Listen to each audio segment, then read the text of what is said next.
In today's video, we have an evidence-based guide to radicular low back pain and our friend, the disc herniation. Let's do it. Before we really get going, I have an absolutely free cheat sheet for you. So it is an evidence-based guide to radicular low back pain. It's a PDF. It's got a couple pages in it, and it goes over all of the key points of this lesson today. So go ahead and download it. I'll put a link in the show notes in the description and follow along. This is also very useful if 3 months from now you have a patient that walks through the door with radicular low back pain. And you're like, man, what the heck did Dan say about X, Y, and Z? Just pull out the cheat sheet, you'll get it, review it, and then you're going to ace your examination with your patient. This is part 4 on our series on diagnosing lumbar radiculopathy and radicular low back pain. If you missed the prior parts, I'll leave a link in the show notes in the description. Go ahead and check that out and check out those before you continue on. You diagnose your patient with lumbar radiculopathy, right? And you think they have some sort of disc injury. Maybe that's a disc herniation, and you're not sure whether or not you should tell your patient. Now, why is that? So if you've worked with enough patients that have had lumbar disc herniations, this also comes from patients going to see the doctor and getting that diagnosis of lumbar disc herniation, as well as nerve issues. It's often extremely scary for patients. And it may seem absurd, but I've heard all sorts of funky things from patients when they know they have a disc herniation and they may have some pressure up against that nerve, right? So patients will say, I don't think I can move because I'm afraid that I'm going to sever my spinal cord, right? And that sounds crazy, but that's one of the things that exists inside a patient's mind sometimes when they get a patho-anatomical a diagnosis from either a physical therapist or coming from the doctor. All right. So there's a lot of fear and misinformation that's surrounded by disc herniations and associated nerve injury as a result. And I think the best example is when you go to Thanksgiving and you have your Uncle Larry, and you don't like talking to Uncle Larry because he always talks about his low back pain. But unfortunately, you have to sit next to him. He's family, so you got to talk to him. And you say, Uncle Larry, how are things going? You're about to get an earful. Basically says, my disc is killing me. I haven't been able to sit down in years. My sciatica is acting up. I can't do anything I want. And he kind of talks to you like it's your problem, like you're responsible for all of his nerve pain, right? So the thought is, if your experience with disc injuries is only Uncle Larry, right, who's had pain for the past 30 years and can't sit down because you have this radiating lightning bolt pain that goes down your leg, then if you end up with a similar injury, you might think, oh God, I'm destined to become Uncle Larry, the annoying uncle, at Thanksgiving that no one wants to sit next to, right? And obviously it's not true. Most folks that end up having lumbar disc herniation with associated radicular low back pain, most of those folks get better quite quickly. It's just that people have this misconception that it's very, very serious, and it can be if there are any medical red flags, of course, don't get me wrong. A lot of folks do end up with these long-standing symptoms, but the other piece is the majority of people actually get better over the course of time. And we essentially know that movement is good and we shouldn't be fearful of moving after we have an injury like this, right? So we really have to kind of communicate this to our patient in a very careful way. So here's the thing. Patients often come to you because they specifically want a diagnosis. One of the things I do with all of my patients is I ask about their goals. What do you want to get out of this session? What do you want to get out of physical therapy moving forward? And one of the first things that most people ask for is an accurate diagnosis, right? So if we're not giving someone an accurate diagnosis, we're really not meeting their needs, right? I think the other thing is that being truthful and honest is important. So if I suspect that I have a patient with radicular low back pain, radiculopathy, with nerve root involvement and a disc herniation potentially, I'm going to tell them that, okay? The big problem is that we have to be careful not to scare patients in the process. We also have to make sure that any beliefs they have that are negative, right, they're going to keep them from moving in the right direction.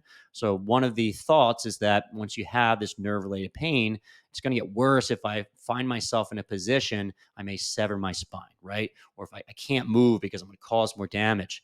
When in reality, we know that's not true, and it's actually important to get moving as soon as possible. So it's our job to give accurate diagnoses, but also to avoid nocebo effect. We don't want people to stop doing things and give them a negative outcome because we gave them a patho-anatomical diagnosis, right? So our job is to de-threaten this condition without trivializing it, right? The other pitfall I see a lot of new PTs and even experienced PTs go down the pathway of is that they will give a patho-anatomical diagnosis and then afterwards say, but don't worry about it. There are lots and lots of asymptomatic disc herniations out there. I probably have an asymptomatic disc herniation myself right now, right? And this may be helpful for some patients, but other patients might think, well, how come my disc herniation hurts? And it seems like mine is way, way more serious than yours is. You seem like you don't care at all. And then we're not establishing the rapport and the empathy they want with our patients. So I think it's important that we just let them know that, yes, you have a very serious issue going on right now. It is very scary. It's very debilitating. But over the course of time, you should get better, especially with the guidance from me as a physical therapist. So we're trying to decrease fear associated with a diagnosis of a disc herniation, right? Without trivializing the patient's problem because it's obviously serious in their mind. So there are several things that we can emphasize in our communication to push people into a positive way of thinking that's going to help them progress over the course of time, as opposed to negative talk that may end up perpetuating the pain problem because patients have poor behaviors afterwards, like not moving. So the first of which is just to promote the body's resiliency with statements like, nerves are big, tough structures with a protective layer of epineurium and dura mater, right? Folks think that nerves are these frail things like an electric wire. If you touch on that, it's going to shoot a lightning bolt down your leg. Not the case. They're tough. They have a casing. They're protected. The other piece to emphasize is that nerves can heal. So if you have a radiculopathy and you have some nerve damage, these things do heal over the course of time. We know it's a very slow process, but like other structures in your body, they tend to heal, right? We also want to promote movement and activity, right? Movement and stretching helps disperse inflammation and provides nerves with oxygen, right? Now, we talked previously that when you have a disc herniation, we have some pressure up against the nerve. It reduces some of the oxygen to that nerve. And if we're not moving, sometimes that creates more symptoms. So when we move, it does a variety of things. For one, it feeds a little bit more oxygen to the nerve, makes it feel a little bit better. The other piece is it helps to disperse some of this inflammation. So we're probably helping to decrease pain and promote healing if we move more as opposed to moving less. If you guys like what you're learning about so far, then the next logical step is to sign up for the Fitness Pain-Free mini course. I've made an absolutely free mini course and we go over 4 vital lessons for coaches and clinicians. The first lesson goes over how traditional schooling has failed us. Now, I'm actually a really big fan of education, and I think that physical therapy school actually prepared me pretty well to work with the average person. However, I really didn't learn how to work with the population that I want, which is people in the strength and fitness world. So I'm talking about powerlifting, bodybuilding, Olympic weightlifting, sport of fitness, and really people that just love working hard in the gym. And really, my goal with the mini course is to help you understand how you work with this population to get them out of pain and keep them training. The next lesson is 7 reasons why people get hurt in the gym.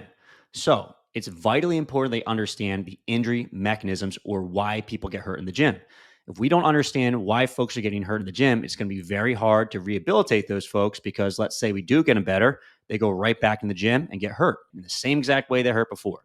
The other piece is if we want to keep these folks safe for the long haul, we have to understand the main reason why these folks get hurt in the first place so we can keep them in the gym training as safe as possible and minimize that risk of future injury. Next, we go over 4 simple steps for getting your clients out of pain.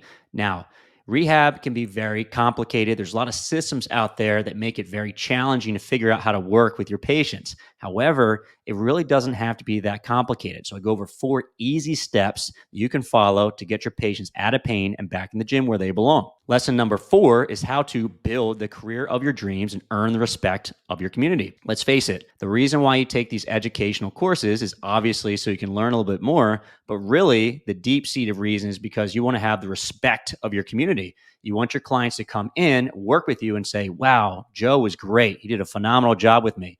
Tell their friends, and their friends come to see you. And after a while, you're very valued and respected within your community. So I'm going to teach you how to do that. The second piece is that if you know these skills, it doesn't always mean you have a ton of patients going through the door so you can work with the population you want to work with, right? So you may be the absolute best coach in the world, but no one wants to come and see you because they don't know who you are and they don't know how good you actually are. So we'll teach you how to get the patients through the door that you want to work with. And lastly, we'll talk a little bit about the Fitness Pain-Free certification. This is the largest and most comprehensive educational course that I offer, but more on this later. So I'll leave a link in the description, in the show notes. Again, it's 100% free, really easy to download. Go ahead and do that right now. And now back to your learning. We're also looking to reduce fear associated with a disc herniation and nerve pathology. So nerve root ganglions only take up about 1/3 of its entire space. There's plenty of space for the nerve and the disc. So we talked about the intervertebral foramen earlier. Now, you have a nerve root that travels through that area, but it only occupies about 1/3 of the space there. So, if I have a large disc herniation, it may compress up against that nerve a little bit, but the other piece is that it's not strangling the nerve, so it has absolutely no oxygen whatsoever. And the other piece is that it only takes a small amount of compression to cause symptoms, right? So if you have a disc herniation, maybe it is pushing up against that nerve a little bit, but it's not like the nerve is being strangled to death. It's just a little bit of compression. The nerve is very sensitive. It's likely to give you those symptoms down the leg just with a little bit of contact and compression. The other piece to emphasize is that the pain that most folks experience down the leg is probably less related to compression and more related to the inflammation from that disc herniation. So, if we have the inside contents leaking outside, that's going to create a bunch of inflammation within that nerve, and then we have a bunch of symptoms as a result. What's kind of cool is that the body is good at dealing with inflammation. So, as that goes down over the course of time, even if the size of the disc doesn't shrink that much, we'll probably have a lot of our symptoms get better over the course of time just because your body's taking care of that inflammation. Now, lastly, it's just very important they're being accurate with our patients. Now, what that means is that if you have radicular low back pain, but you don't have any neurological deficit, so there's no change in your reflexes, no weakness, and no sensation differences left to right, there's a good chance there's no damage to that nerve whatsoever, right? Probably have an injury to the disc, and that might be the reason why we have the ridiculous symptoms in the first place, but at least the nerve is fine. Okay. We don't have any weakness. There's no myotomal, dermatomal issues. Reflexes are intact, no damage. And it's actually quite nice for patients to hear. However, if you do have radiculopathy, so you have myotomal weakness, changes in sensation left to right, reflex changes from left to right, diminish or absence, then there is some sort of damage, right? So if you have those motor or sensory deficits, that's going to correlate with demyelination and axonal degeneration. Okay. Now, no one likes to hear that their nerves were damaged, but for patients, I think it's important you just let them know that, hey, nerves can heal over the course of time. They may take a long time in order to get better, but they can heal. So don't get so fearful that because you have nerve damage, you're never going to get any of that back. A lot of that can improve with time. Now, Butler and Mosley have some really good explanatory statements of nerve concepts. I will leave a link in the show notes if you guys want to check this out. But I highly recommend in your communication with patients, you think about some of these concepts. Okay. So if you're watching the video podcast, you'll be able to see this. I'm just going to read these to you. These are some concepts to emphasize in your patients with nerve pathology. So, when talking about nerves, you want to emphasize that they're big and tough. They have a protective covering. They like to move, bend, and stretch with the rest of the body. So, movement is good. They enjoy movement in general. A workout gives them a good stretch, disperses inflammation, and brings them a fresh blood supply. All good stuff when we move these nerves around, right? In terms of the idea of a trapped nerve, so even if you lose some space, there's plenty more. We talked about the intervertebral foramen previously. Nerves are slidey and bendy. They're almost impossible to pinch. It'd be like picking up a lychee with chopsticks, right? So if you take let's say a piece of spaghetti that's been cooked, try to pick it with chopsticks, it keeps on slipping out. It's slippery, right? It's kind of the same in your spine. Also, when you have an injury, these nerves are more crowded out or compressed as opposed to trapped. Like I said, it takes a little bit of compression to an irritated, sensitive nerve to give you a bunch of symptoms. Doesn't mean that nerve is being strangled to death at the moment when you're experiencing some of the pain, right? When we talk about pain and damage, you can say something along the lines of zings and zaps do not mean that the nerve is injured. It's more likely it is sensitive. Keep in mind, this nerve is sitting in a bunch of inflammatory fluid that just leaked out from the disc, right? And that makes that nerve super duper sensitive. And I tell patients it's kind of like you had a bad sunburn and then you went into the shower and put yourself under hot water. Now, it feels like your skin is melting off, but it's clearly not. You just had sunburn, and because of that, the skin is very sensitive. And now when you expose it to heat, it feels like someone's pouring magma on you, right? But there's no damage that's occurring. Same thing happens in these ligaments, right? They're super sensitive right now. Moving around feels terrible, but doesn't mean that you're damaging that nerve, right? If anything, moving is good, okay? So most painful nerves are sore, but safe. Okay, because you have your pain doesn't mean you're damaging them. If the nerve isn't doing its job as well as it usually does, then just like muscles and ligaments, it can repair and recover, right? So, just like we said previously, if we do have some nerve damage, we have myotomal weakness, whatever it is, over the course of time, we know that can improve as a nerve recovers, right? In terms of unusual symptoms like night pain is normal. It is because of a drop in blood pressure and often because you fall asleep in an awkward position. So you don't have as much oxygen to that nerve, maybe a little compressed because of the way you're sleeping, you end up in some pain. All normal. Touching nerves report all they possibly can to the brain, sometimes weird and wonderful things. There is usually nothing wrong with the area you feel the pain. So people are going to experience zaps, zings, all sorts of sensations down the leg. They're going to get soreness, maybe some compression, some weird symptoms. Patients tell you all sorts of stuff. And generally speaking, nothing wrong with the area. That is normal. It's just a very wild experience that goes along with having this type of injury. Next, let's discuss a little bit of differential diagnosis. And the most important thing that we're going to go over is going to be medical red flags. So, this goes for any sort of condition, but it's especially true for radicular low back pain. The patient comes in and they have what looks like radicular low back pain. One of the first things we want to do is rule out more serious or sinister pathology, which basically means they need some other form of treatment. And also, oftentimes, if we don't perform that treatment right away, we have some serious long-term problems, right? I'm going to read you through this list. The first one to ask about is going to be saddle paresthesia. So basically, if your patient sits on a bike seat, any area where the bike seat covers on your butt, if you have numbness or tingling in that area or abnormal sensation, that's a bad thing, right? If you have a history of a major trauma, so if this patient just got out of a car accident, ton of low back pain, they probably need to go to the doctor right away, okay? Other forms of trauma may be a fall from a height or direct blow to the spine. If your patient is having associated abdominal or groin pain, that's obviously not a good thing. Got to refer out. If they have a fever or swelling over the spine as well, not a good thing. If they're having urine retention or fecal incontinence, not great. This may be something that's uncomfortable to ask your patient, but at the end of the day, you may save them from something that's absolutely terrible. So you have to ask it. I usually make it a joke like, hey, are you pooping or peeing your pants? Or are you not able to poop or pee? Right. And patients usually just laugh. It's not a big deal. Right. But I can understand that it's a little uncomfortable, but you got to do it. Are they having any worsening weakness, numbness, or tingling in the lower body? So basically, are we having progressive neurological symptoms, the worst of which is probably myotomal weakness. And we'll talk about why this is in a minute. If a patient is presenting this way, then they need to go and probably get emergency surgery because of cauda syndrome. There's also a chance you just have a severe radiculopathy, which again may need some emergency treatment. If you have constant pain not affected by position or activity, it's worse at night. Chance you have cancer, right? Obviously, that's not a great thing. And patients can have a lot of pain at nighttime, so it might not be cancer, but there's a chance it may be. So if there are other signs pointing to that, again, just refer out.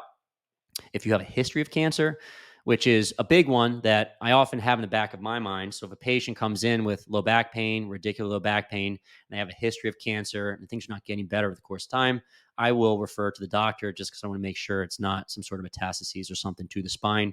Obviously, no one wants to have that. So we're on the lookout for it, right?